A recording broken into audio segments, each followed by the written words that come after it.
Hello. Don't misunderstand my coffee mug. I'm not going to give you the worst advice. I'm going to share with you the worst advice I've ever received regarding voiceover and something you've probably heard, and I just want to help you avoid some of the pitfalls of following that particular path. Welcome to this daily get together, this party that we call the Voiceover Huddle. So glad you're here today. Good to be among voiceover friends. And by the way, this is just the beginning of the party. We get together for a few minutes weekdays at this time, but it all continues at my free voiceover community. And you can get there via the link that I've put down below in the description. So we hope you'll join our growing community, our global community.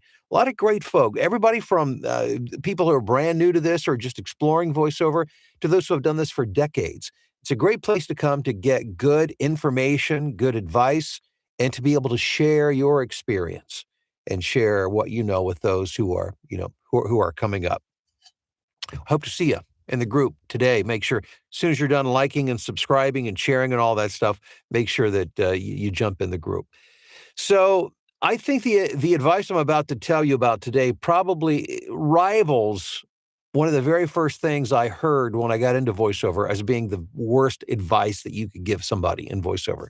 The advice that I first received, and it wasn't that it was always bad advice. It used to be the only advice that was available, and that was, Bill, what you need to do is you need to get some training and get a great demo, and then get an agent, and then just start auditioning.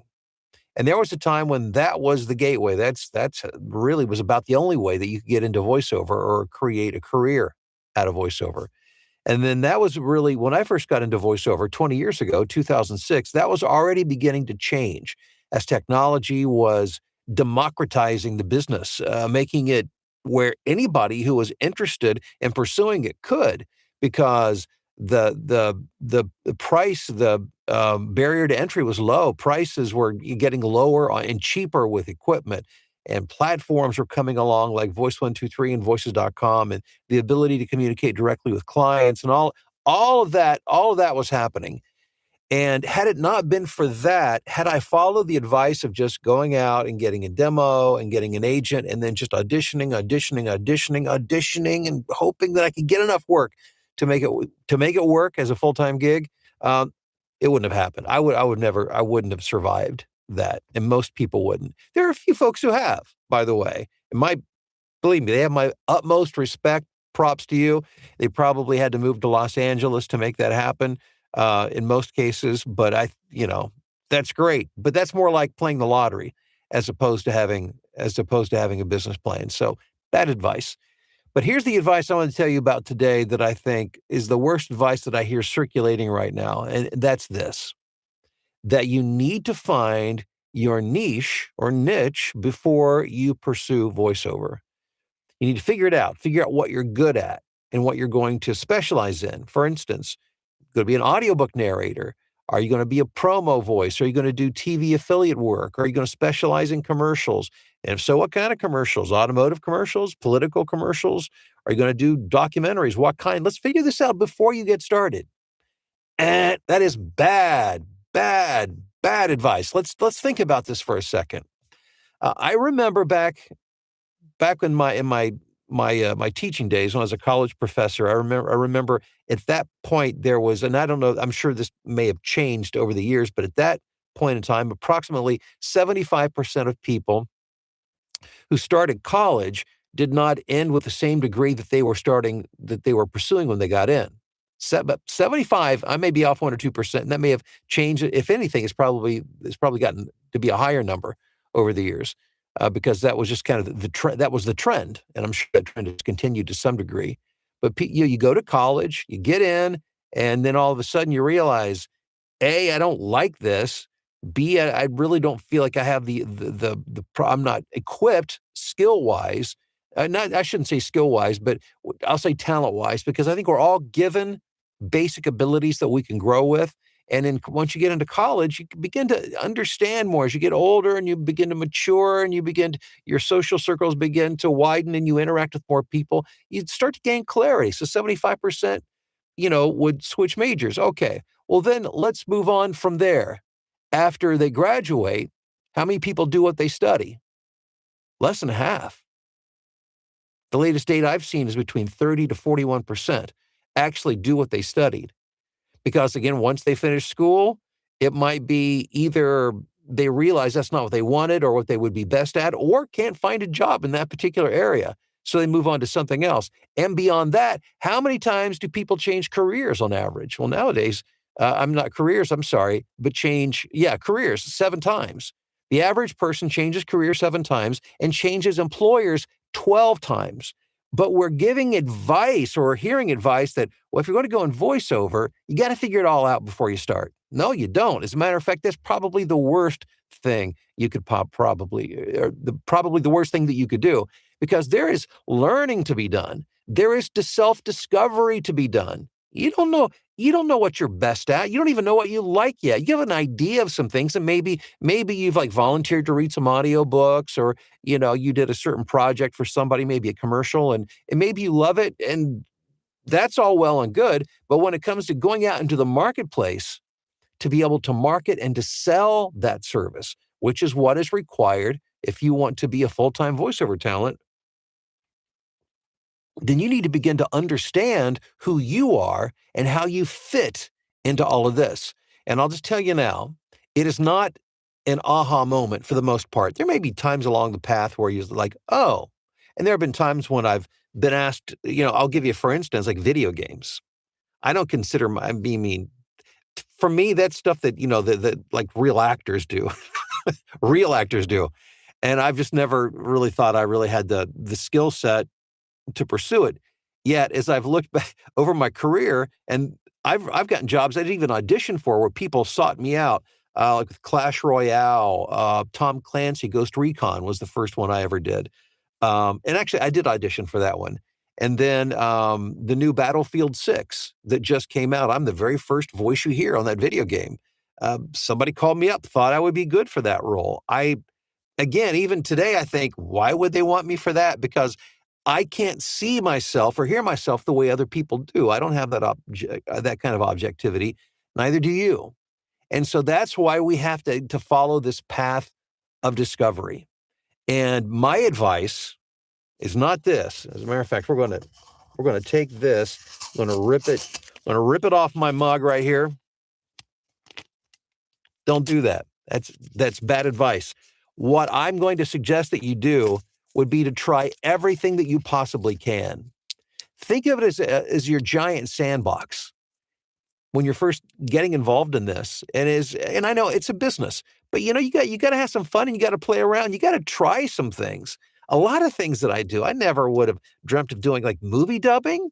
I, again, never saw myself doing that kind of work.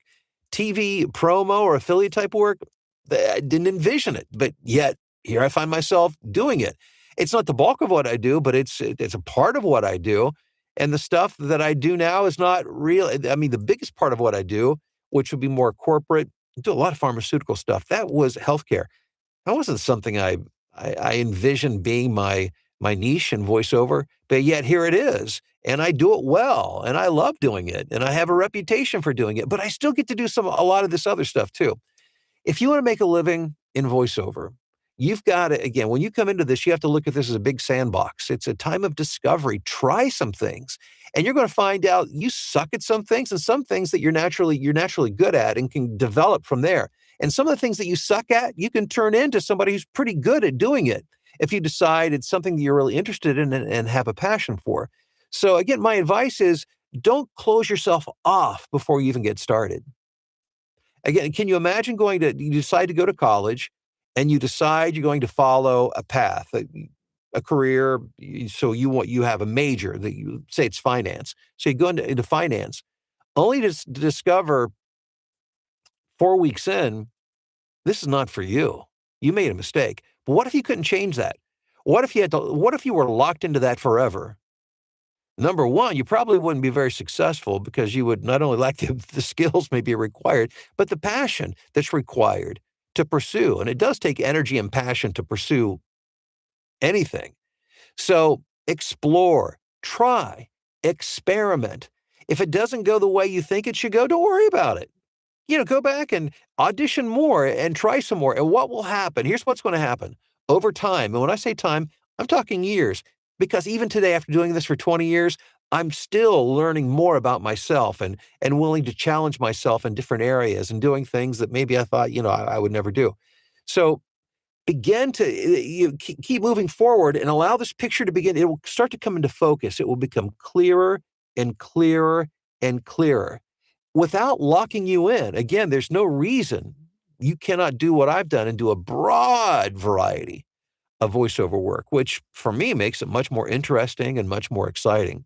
So the next time somebody says to you, find your niche before you do anything else, just politely move in the other direction, because they may be a talented voiceover person. They might even be a talented coach, but they don't understand the dynamics of the marketplace and what it means to develop, a skill set that is flexible to what the market wants and to what you're good at. And that's usually not discovered in a vacuum before you actually go out into the marketplace. That's your sandbox. That's your area of discovery. That's where you grow. That's where you get the feedback. That's where you begin to move in the right direction. And that's where you begin to fine tune your skills. And that's when things start to become a lot of fun and they become very exciting. But if you get stuck, if you start to follow this advice of to find your niche early and then follow that, it will make the path a lot more difficult, and it'll just suck the fun out of it for you.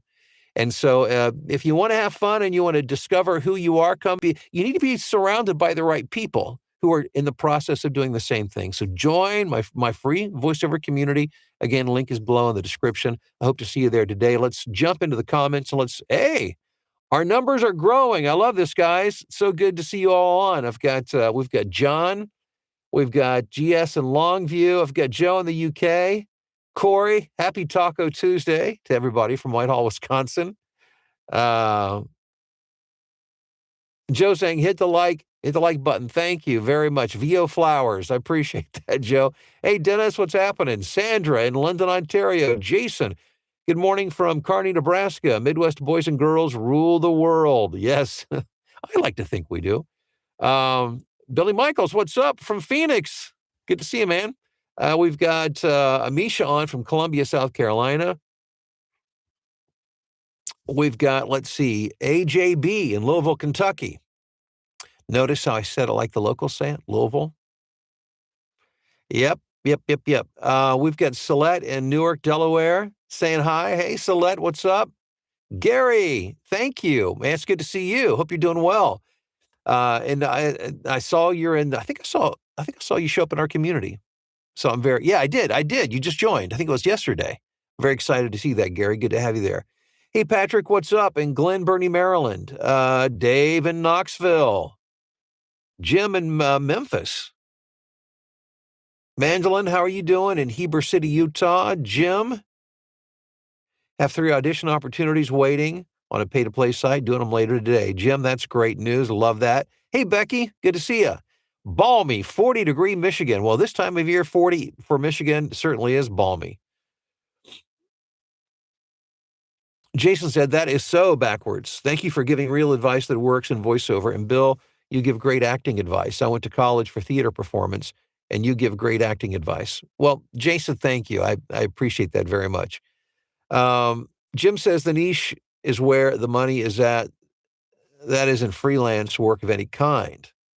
Keith says, hey, Bill, it's great to see you and get info from you again. Keith, it's good to be here giving info, and thank you for being here. I'm glad there's somebody here to listen to this. Let's see here. Jason, of course, numbers are growing. This is a fantastic channel. Thank you. Thank you, Jason. Hey, Joe. I meant VO Flowers. Joe, I said something about VO Flowers. I wasn't sure what that meant. It was VO Flow -ERS, VO Flowers.